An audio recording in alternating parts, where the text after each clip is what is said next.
পুরো খবর। গ্রাহকের আমানত রক্ষায় এস আলমের নিয়ন্ত্রণে থাকা ৬ ব্যাংকের ঋণ বিতরণ বন্ধ রাখার নির্দেশনা দিয়েছে বাংলাদেশ ব্যাংক। এমনকি পুরনো কোনো ঋণও নবায়ন করতে পারবে না প্রতিষ্ঠানগুলো, তবে চালু রাখা যাবে কৃষি, এসএমই এবং প্রণোদনা কার্যক্রম। ২৫০টিরও বেশি ডিজাইন অপশন নিয়ে ওয়ালটন স্মার্ট ফ্রিজ, বোঝে আপনার প্রয়োজন। দেশের ব্যাংক খাতে নজিরবিহীন অনিয়ম, দুর্নীতি আর দখলদারিত্বের উদাহরণ তৈরি করেছে এস আলম গ্রুপ, যারা আওয়ামী লীগ সরকারের আমলে নানা কৌশলে মালিকানা নিয়েছে ৭টি ব্যাংকের। এর মধ্যে কেবল ইসলামী ব্যাংক বাংলাদেশ থেকে গ্রুপটি নামে বেনামে লুটে নেয় ৭৫,০০০ কোটি টাকা, যা প্রতিষ্ঠানটির মোট বিতরণ করা ঋণের প্রায় অর্ধেক।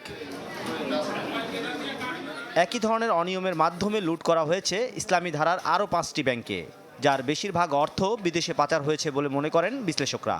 আইন না মানার সংস্কৃতিটা ক্রিয়েট হচ্ছে, কমপ্লেন্স কালচারটা সেখানে বিদ্যমান ছিল না, সেখানে সুশাসন আসে নাই। বাংলাদেশ ব্যাংকের পরিষ্কার নীতি নির্দেশ আছে যে ব্যাংকের চেয়ারম্যানের কী ক্ষমতা, ব্যাংকের বোর্ডের কী ক্ষমতা, ম্যানেজমেন্টের কী ক্ষমতা, এগুলোর মধ্যে কোনো সীমারেখা নিশ্চয়ই রাখা হয় নাই, নাইলে এতটা অধঃপতন তো হওয়ার কথা না।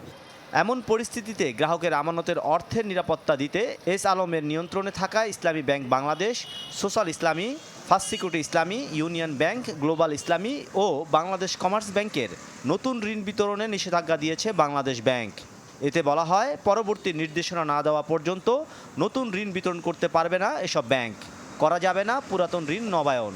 কিছু কিছু যে সিঙ্গেল এক্সপোজার বরোয়িংয়ের কারণে একটা ব্যক্তি বিভিন্ন প্রতিষ্ঠানের নামে তারা যে ঋণ নিচ্ছে, আবার কি ধরনের নিয়ম কিভাবে পরিবর্তন করা হয়, তার একটা কোম্পানি ডিফল্ট করলো, সে আরেকটা কোম্পানির নামে ঋণ নিয়ে নিচ্ছে, এটা তো চলবে না। তবে কৃষি, চলতি মূলধন, এসএমই আমানতের বিপরীতে ঋণ ও প্রণোদনা প্যাকেজের আওতায় ৫ কোটি টাকা পর্যন্ত দিতে পারবে ব্যাংকগুলো।